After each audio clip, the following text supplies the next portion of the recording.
United Nations, world leaders will have to be vaccinated against the coronavirus to speak at the UN General Assembly's big meeting next week, the Assembly leader and New York City officials have said, prompting swift objections from at least one nation. With the diplomatic world's premier event being held in person for the first time during the pandemic, City International Affairs Commissioner Penny Abeywardena told the Assembly in a letter last week that officials consider the hall a convention center and therefore subject to the city's vaccination. "We are proud to join in the ongoing efforts to keep all UN attendees and our fellow New Yorkers safe during the pandemic," she and Mayor Bill de Blasio said in a statement Wednesday, adding that the city would offer free, walk-in vaccinations, Johnson & Johnson's single shot, and testing.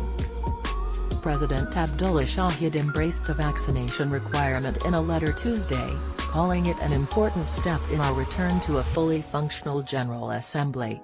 But Russian Ambassador Vassily Nebenzia blasted the vaccine demand as a clearly discriminatory infringement on nations' rights requesting an urgent assembly meeting Thursday to discuss the matter. Nebenzia said the group needed to think about people who can't be vaccinated for medical reasons and those who have developed antibodies from very recent cases of COVID-19.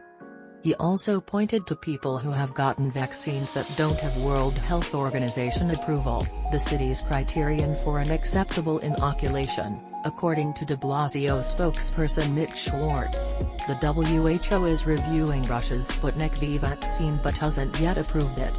The city's letter represented a rare effort to broach conditions for goings-on at the UN headquarters, which is international territory, under a 1947 agreement between the UN and the United States. The world body has considerable autonomy. Police and American officials need permission to come in, and no federal, state or local law applies if it conflicts with UN rules.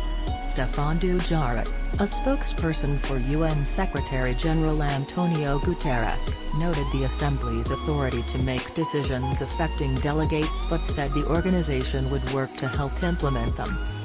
Nor is it clear how many of the dignitaries converging on the UN next week are vaccinated, or whether their aides had access to the vaccine.